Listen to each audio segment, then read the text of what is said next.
सलाम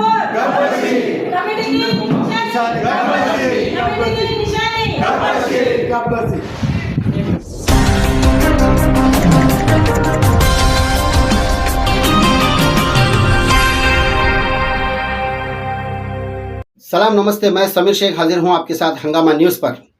मुंबई के विलेपार्ले स्थित प्रेम नगर में इन दिनों चुनाव की धूम मची हुई है। आपको बता दें कि ये कोई लोकसभा, राज्यसभा या महानगर पालिका का चुनाव नहीं है, बल्कि SRA सहकारी गृह निर्माण संस्था की कमेटी का चुनाव है, जिसमें सैकड़ों उम्मीदवार मैदान में उतरे हैं। मजे की बात यह है कि जिस प्रकार आम चुनावों में दो पक्षों के बीच आरोप प्रत्यारोप का सिलसिला चलता है, ठीक उसी प्रकार यहाँ का माहौल भी कुछ ऐसा ही है। क्या है पूरा मामला, जानने के लिए हमारे संवाददाता ने वर्तमान गृह निर्माण संस्था कमेटी के सदस्यों से बात की। आइए देखते हैं रिपोर्ट। बाबू देवगढ़ का एक मेरा नाम है। ठीक है, कमेटी यहाँ पर कितने वर्षों से काम कर रही है और इलाके के लोगों के लिए क्या क्या काम किया? हमारी कमेटी 40 साल से यहाँ पर हो। हम लोग 40 साल से है, 15-20 मेंबर है। 40 साल से है, 40 साल से हाई कोर्ट, सुप्रीम कोर्ट, फिर वापस सुप्रीम कोर्ट गया, फिर हाई कोर्ट गया, फिर केस जीतने के बाद हम लोग बिल्डर इधर आया। बिल्डर आने के बाद ये सब पैसे के लिए गोल गोल घूम रहे, बाकी कुछ नहीं है। ये लोगों को काम, लोगों का काम करने का नहीं है, लोग को खाली पैसा मांगता है, बाकी कुछ नहीं चाहिए लोग को। पैसा किसको चाहिए? ये बस अभी कमेटी खड़ी है, ये लोगों आपके विरोधी पक्ष है? हाँ, विरोधी पक्ष हो जो अभी कमेटी जो खड़ी है, खड़ी करके रखा है अभी, वो लोग को पैसा मांगते। फयाज ना, मोहम्मद फयाज, वो 60-60 हज़ार एक एक का, 80-80 हज़ार एक एक का पाने का नल का पैसा ले रहा है, और वो घर बना के देगा लोगों को। ये आप बताइए कि जो विरोधी पक्ष जो उनके ऊपर आरोप लगाए, जो आपकी कमेटी के ऊपर आरोप लगाए हैं, तो उनकी संतुष्टि के लिए आप क्या करना चाहेंगे? आपकी क्या रणनीति है? देखो, पहली बात तो जो आरोप लगाया है ना, सारे झूठे हैं। आज इधर 40 साल से कमेटी है और उसके 40 साल से हम लोगों ने बहुत काम किए लोगों से। हम तो मेंबर हैं, हम तो बोलेंगे हमने बहुत अच्छे काम किए, लेकिन आप लोगों से भी जाके पूछेंगे ना तो लोग आपको बताएंगे। अभी ये कोरोना आया था, कोरोना में लोगों को इतनी तकलीफ़ थी, कोरोना में हमने राशन बांटा, और जिसको मतलब मेडिकल का प्रॉब्लम था वो किए हमने, मतलब ऐसे काफ़ी काम किए। और जो विरोध है उन लोग का आज तक का, वो लोग भी मतलब काफ़ी सालों से यहाँ रहते, इसी मोहल्ले के हैं, लेकिन आज तक वो लोग का कोई काम, मतलब कोई एक्टिविटी कोई है ही नहीं। और बस अभी ये इलेक्शन आया है तो इलेक्शन में बिल्डर के हिसाब से, कुछ कमाने के हिसाब से मतलब अपक्ष में खड़े हो गए हैं और हम लोग पे आरोप लगा रहे हैं। तो उनके सारे आरोप जो है ना झूठे हैं। मतलब आप ये कहना चाह रहे हैं कि उनके जितने भी आरोप उन्होंने लगाए वो सारे झूठे? सारे झूठे। एक काम भी तो बताओ उनका। हाँ, अभी अब 9 इंच की पानी की लाइन डाल रहे हैं, तो ये हम 2020 से इसको फॉलोअप ले रहे हैं। हमारे कमेटी के लेटर हेड पे है, और मतलब बाथरूम के मसले है, सारे मसले पे हमने तो लेटर हेड डाल के रखा हुआ है। अभी इनकी सरकार है तो ये थोड़ा पुशअप करके उसको काम कर रहे हैं, तो अवार्ड ये लोग लेके जा रहे हैं। लेकिन ऐसा नहीं कि कमेटी बैठी थी, कमेटी ने काफ़ी काम किया हुआ है। डॉक्टर अफसर कुरैशी जी, मेरा आपसे ये सवाल है कि अगर आपका पक्ष जीत जाता है तो आप इस इलाके के लोगों के लिए क्या सुविधाएं मुहैया करेंगे? सबसे पहले तो सबको मेरा नमस्कार, और हंगामा न्यूज़ जो आप अपना कीमती समय निकाल कर हमारा इंटरव्यू यहाँ लेने के लिए आपका भी धन्यवाद। आज जो ये कमेटी का इलेक्शन है, ये जीतने के बाद में सबसे पहले हमारे संजय कदम साहब ने बोला है कि सबसे पहले जितने भी अपात्र रूम हैं उन सब के रूम को पात्र करा के देने का काम कमेटी करेगी, और जो भी लोगों की ज़रूरत है वो पूरा करने की कोशिश करेगी। लोगों के जो थकित भाड़े है वो भाड़े दिलाने की पूरी कोशिश चालू है। और मैं कुछ बताना चाहता हूँ, जैसे कि अभी बीच में 3-4 दिन पानी नहीं आया था। सामने का जो मेगाने पैनल है, उन लोगों ने कुछ टैंकर वगैरह मंगाए थे, उन लोगों ने सिर्फ अपने एरिया में ही दिया, और वो साइड में हमारे एरिया में एक भी टैंकर को आने नहीं दिया। पानी की ज़रूरत तो हर इंसान को लगती है। आपका कहना है कि अभी भी यहाँ पर गुटबाजी चल रही है? गुटबाजी बिल्कुल चालू है, और उन्हीं के अकेले के यहाँ पे 27 रूम है जो 2-2 फुट के है, वो उसको पात्र करा के दो बोलते हैं। अब कमेटी 2-2 फुट के रूम को किस तरीके से पात्र करा के देंगे? फिर भी जो 2-4 रूम थे उनके कमेटी ने ही पात्र करवा के दिया, यह एहसान उनको भूलना नहीं चाहिए था। यह सब भूलकर वो अपक्ष में खड़े होकर कमेटी पर झूठे झूठे आरोप लगा रहे हैं, पाइपलाइन के बारे में, इसके बारे में, अपात्र रूम के बारे में, घर तोड़ने के बारे में। अब जब विकासक इधर आ रहा है तो घर तो तोड़ना ही पड़ेगा, बिना घर टूटे बिल्डिंग बनेगी कैसा। दूसरी बात यह है कमेटी के मेंबरों ने ईमानदारी से इतने साल से काम किया है और ईमानदारी से काम करने के बाद भी उनके ऊपर ये झूठे आरोप ये कंपनी लगा रही है, तो ये सब आरोपों का हम लोग खंडन करते हैं। मैम आपका नाम बताइए। अंजू लक्ष्मण कराड़े। अच्छा, इस इलाके में जो पानी की 9 इंच की पाइपलाइन आ रही है, तो विरोधी पक्ष लोगों का कहना है कि ये उनके प्रयत्नों से हुआ है, और जहाँ तक हम लोग अंदाज़ा लगा रहे हैं कि यहाँ की जो स्थानीय विधायक है तो उन्होंने उनकी काफ़ी मदद की इस मामले में, तो इसके बारे में आप क्या कहना चाहेंगे? उसका प्रूफ मैं आपको बता रही, मेरे पास है इसका, तो हम 2 महीने से फॉलो कर रहे। ये 9 की जो पाइपलाइन है ये बीएमसी के फंड से आ रही है, वो किसी ने नहीं डाली हुई है, किसी की नहीं है, और इसको 2 साल से फॉलो हो रहा है।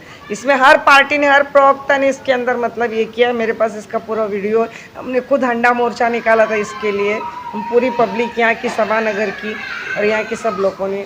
ये तो खाली मतलब इन लोग का खाली पैनल जीत के आवे इसके लिए, क्योंकि उनके पास ताकत है ही नहीं है ना, तो उनके पास पब्लिक है, बस इसी के लिए लोग खाली इशू बना रहे हैं। हाँ, इशू बना रहे। सिर्फ आप सोच सकते हो ना, ये इतने छोटे से इसके पैनल के जिताने के लिए एमपीज एमएलए आ रहे। 10 साल के अंदर पूनम महाजन आ जा रही। पूनम महाजन को कोई जानता नहीं था यहाँ पे, पूनम महाजन कौन है, सिर्फ पोस्टर बैनर पे देख रहे थे उसको। तो आज 10 साल में वो आ रही है, मतलब किस लिए आ रही है? पानी का बहाना लेके पैनल पे। परागढ़ोनी तो गली मालूम नहीं, ये गली में अगर छोड़ देंगे तो अंदर के सभानगर के गली में छोड़ेगा तो बाहर निकलने के लिए उसको रास्ता नहीं मिलेगा, समझे? तो ये लोग क्या काम करने वाले? मेरा नाम संध्या खेमकर है और मैं गए 5 साल से यहाँ चेयरमैन के पद पे हूँ और अभी वापस से इलेक्शन में खड़ी हूँ 19 लोगों के साथ, एक मैं भी हूँ। जो मैडम ने बताया कि 9 इंच की जो पानी की पाइपलाइन है, तो यहाँ के जो स्थानीय लोगों को उनको एक अच्छी तरह से एक सहूलत हो जाएगी, पानी के लिए जो कमी है वो पूरी हो जाएगी। तो इसके लिए क्या स्थानीय लोगों को कुछ भुगतान वगैरह करना पड़ेगा उसके लिए? अभी हम लोगों ने ये तय किया है कि जब ये 9 की लाइन आएगी और उसमें मीटर लगा के पानी लेना है, तो जो भी लोग मीटर का खर्चा करेंगे, मीटर का खर्चा 5,000 रुपये आएगा खाली, तो उसमें जो भी लेंगे वो अपना कंट्रीब्यूशन करके वो मीटर का पैसा भरेंगे, और जो पाइप जो लगेगा उसके लिए वो कमेटी की तरफ से फ्री में देंगे हम लोग उनको। मैं आपसे ये पूछना चाहूँगा कि विरोधी जो गट है आपके सामने जो कमेटी के अंदर, तो उनका ये आरोप है कि पिछले मतदान के समय आपकी कमेटी ने जो भी वादे किए थे यहाँ के स्थानीय लोगों के लिए, तो वो कहाँ तक आपने पूरा किया? उनका वादा मतलब कैसा है, हम लोग ने जो बिल्डर का सबसे काम करना सोसाइटी के माध्यम से, वो तो हम लोग करते आए हैं। हमारा बस में जो भी है हम करते हैं, जैसा पब्लिक का अपत्र का काम करना वो करके दिया संजय भाई ने, और कितना जो बिल्डिंग रीडेवलप करने वाला उस जगह को खाली करके देना, वो सब काम हम लोग करके दिए। जो हमारा हाथ में है, हमारे जो ताकत है वो हम लोग करके दिए। तो सोसाइटी की जो ताकत है, जिधर तक उसका हद है वो हम लोग कर सकते हैं। 5 साल में हम लोग जो भी करने का हमारा जो ताकत था हम लोग करते आए। वादा मतलब वो लोग कुछ भी बोल सकते हैं, वादा क्या है, हम लोग कौन सा बड़ा नेता है ये वादा करे वो वादा करे। हमारा सोसाइटी का जो हाथ में हम लोग करते हैं, उसमें कौन सा हम लोग का जो काम है वो तो हम करते ही है। बाकी वो लोग आरोप लगा के पब्लिक को बहकाना, ये सब तो चलते रहता है वो लोग का, ऐसा कुछ भी नहीं है। हम लोग अपना फर्ज बराबर करते आ रहे हैं।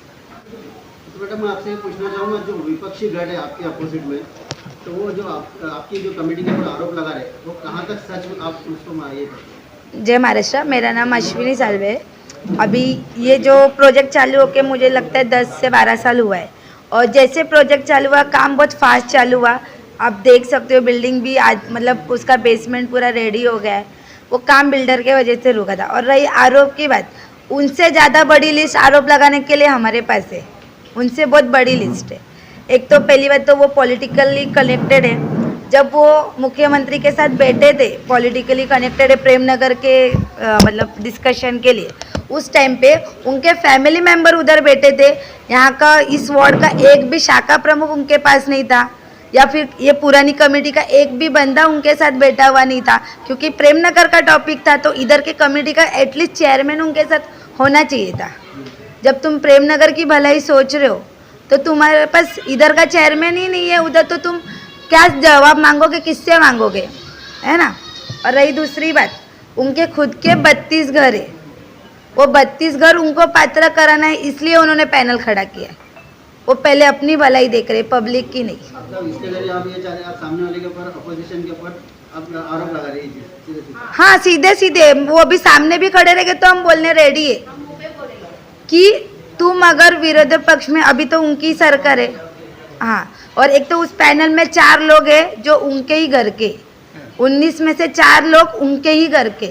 उनका एक ही मकसद है कि हमारे 32 घर पात्र हो जाए और कमेटी पे हमारा राज हो, और जो भी बिल्डर से जो भी काम का जो भी पैसा है लोगों के घर पात्र कराने के लिए भी वो पैसे लेंगे। इसका मतलब कि इसमें भी परिवारवाद आ गया। हाँ, वो परिवारवाद तो है ही। झोपड़पट्टी वालों को कभी साथ ही नहीं दिए ना, कभी किसी का तकलीफ पूछी।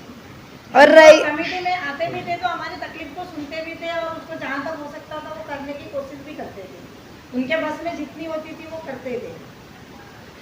और रही बात 5 साल की, तो अभी जब इलेक्शन आया है तभी उन लोगों की आंखें खुली है कि लोगों की भलाई करनी है। तो 5 साल में वो कहाँ थे जब कोरोना आया, लोगों को जरूरत थी, कोरोना में भी कभी उन्होंने पूछा नहीं। कोरोना आया जब लोगों को जरूरत थी तो वो तो उनके घर वाले तो पैसे ही बना रहे थे। ये पूरे इरला प्रेमनगर को पता है, उनके घर में ही डॉक्टर है, उनके घर में ही मेडिकल है, सब कुछ है। मेडिकल के नाम पे भी उनके घर में पैसे बन रहे थे। अगर आरोपों की लिस्ट चाहिए तो हमारे पास इतनी बड़ी है, मैं तो इतने आरोप बोल रही हूँ। अगर आप हर एक को एक एक पूछोगे ना, प्रेमनगर की पब्लिक को, वो और बड़ी आरोप लिस्ट देगी आपको। सर, डॉक्टर अफसर कुरैशी जी, मैं आपसे ये पूछना चाहूँ कि आप अपनी कमेटी के माध्यम से इस स्थानिक जनता को क्या संदेश देना चाहते हैं? देखिए, सबसे पहले तो मैं ये लोगों को बोलना चाहता हूँ कि किसी के बहकावे में मत आइए। आपको 31 दिसंबर सीधा जाना है विद्यानिधि स्कूल में जल्द से जल्द, और हमारे कब्बशी जो हमारा चुनाव चिन्ह है उस पर मोहर लगाना है, और 19 एक आदमी को 19 वोट करना है। 19 से 20 नहीं होना चाहिए, 18 नहीं होना चाहिए, एक आदमी को 19 वोट करना है। 19 वोट करके और हमारे पैनल कब्बशी को अच्छे बहुमतों से जिताना है। ये पब्लिक से मैं निवेदन करता हूँ कि आप लोगों की जिम्मेदारी है कि आप लोग संडे के दिन अपना सारा काम काज छोड़ के, सिर्फ 2 बजे तक का टाइमिंग है वोट डालने का, इसीलिए कोई लेट ना करे, जल्दी आके आप अपना मतदान कीजिए। जय हिंद, जय महाराष्ट्र। अब देखना ये होगा कि आगामी 31 दिसंबर को होने वाले कमेटी के मतदान में स्थानिक जनता किस कमेटी को जीताकर मौका देती है। ये आने वाले समय में पता चल जाएगा। ऐसी ही खबरों के लिए हमारे चैनल हंगामा न्यूज को लाइक, शेयर और सब्सक्राइब करें और देखते रहिए हंगामा न्यूज।